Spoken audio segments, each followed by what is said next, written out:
What's up, guys? Joe Munoz, OneStepPrep.com. I want to do a video talking about the PTU of the 737 and the A320, responding to a YouTube comment by a user that says the following. So I see people say if you hear a PTU sound on a 737, you better start praying. What do they mean if you hear it on there? I know Boeing 737s don't have PTUs, or at least don't make the same barking sound. So they do have PTUs actually, but we're talking about it in a minute. But if you do hear a similar sound on a 737, is that a bad sign? Let's talk about PTU. PTU stands for Power Transfer Unit. They should have labeled it Pressure Transfer Unit because it transfers pressure from one hydraulic system to another hydraulic system. Now, I say that because a lot of times there's confusion where people think it also transfers quantity of fluid, but it doesn't. Now, let's look, if you would, at the 737 on the left side of the board, and then we're going to look at the A320 in comparison here. And what I want to share with you is that the 737 has an A hydraulic system and a B hydraulic system.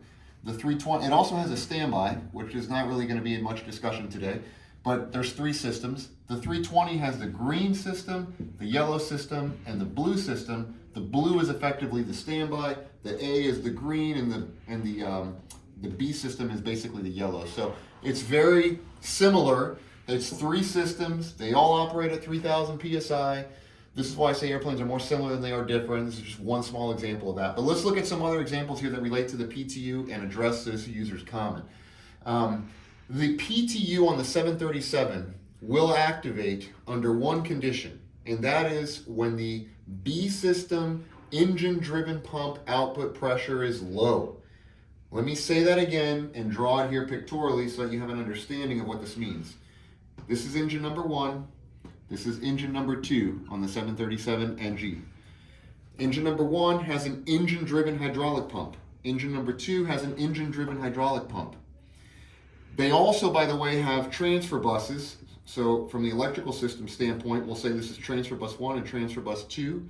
Transfer bus 2 powers an electrical pump over here, and transfer bus 1 powers an electrical pump over here.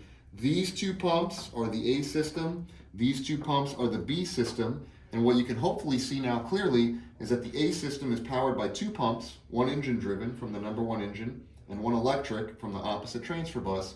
Likewise, the B system has the engine driven pump and one electric pump from the opposite transfer bus. This is this setup that we have. Now, if you rewind for a second, or I'm going to give it to you again, the PTU will operate when the B system, this is the B system, engine-driven pump, that's this pump tied to the engine, output pressure is low. Why would this output pressure be low? Could be several factors, but one of the most severe ones would be loss of an engine failure. So if you have an engine failure, you would have a low pressure of the B system engine-driven pump. That's why you don't really want to have your PTU working on the 7.3, because that one of the reasons that could cause it to work potentially is B system engine-driven pressure low, which is an engine failure. Okay. Now the PTU on the 737 really serves one purpose, which is to operate the PTU on the 7.3 is going to operate the leading edge devices and the auto slats. Now, let's look into this more. Here's your jet top down. Here's your engine. Inboard of the engine, we have leading edge flaps. Outboard of the engine, we have leading edge slats. The slats are 3 position. Retract, extend, full extend. If these slats happen to be in the extend position, and they can still go to the full extend position, the auto slats will automatically extend the slats to the full extend position if the angle of attack reaches a point that would deem it necessary or appropriate. So think about all this together. We're going to tie it all up together now. Imagine you have your slats in the second position, which is extended. The angle of attack increases, and the auto slats need to automatically deploy them to the full extend position. Meanwhile, you have an engine failure, which results in a B system engine-driven pump output pressure low. That's what's going to activate the PTU here, which is why, according to this gentleman's comment, could be a lady, not sure if it's a gentleman or a lady, but according to this person's comment, they're asking, that they've heard that if the PTU activates on a 737, you should start praying. Well, why is that? Well, because they're associating it probably with the fact that maybe an engine failed. Could it be that the pump just failed? It could be, right? But the PTU 737 is far less capable. Let's now compare it to the 320. Green system, yellow system. The PTU here works when there is a pressure difference of 500 psi. So the green system operates at 3,000. The yellow system operates at 3,000. By the way, on the 737, A and B is also the same 3,000. Most jets are 3,000 psi across the board. So here this is no different. What's interesting though is that the PTU activates when there's a pressure difference of 500 psi. So let's say this yellow system drops down to at least 500 psi. Let's say it goes down to 2,400. That's a 600 psi difference, right?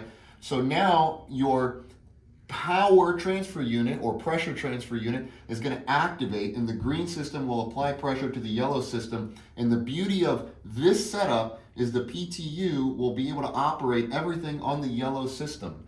Unlike the 737, where your PTU can only operate leading edge devices and auto slats when there's a B system, engine driven pump output pressure low, there's a lot of conditions that have to be met for the PTU to work for a very small utilization that you get out of it. Over here on the 320, if I have a 500 psi difference between either one of these, automatically it's going to activate and begin feeding the other system pressure so that it can sustain and feed all users for that system. So if it's a yellow system that goes down, all yellow users would be fed from the green system. Likewise, if the inverse was true, green system went down, the yellow would still come to life to power things like the gear, right, which is a high user on the green system. So far more capable PTU on this 320 in my opinion.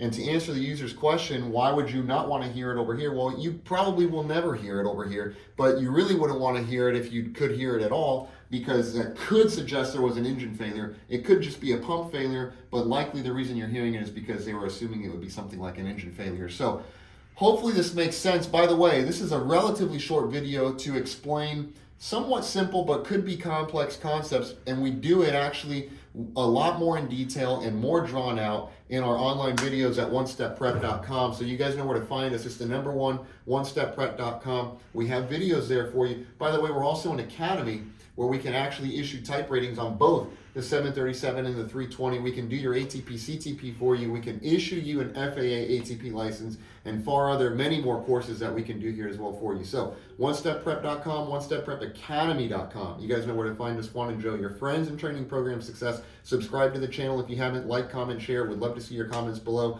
And who knows, maybe I'll read your comment and do a follow-up video just like I did for this user here. All right, we'll see you in another video.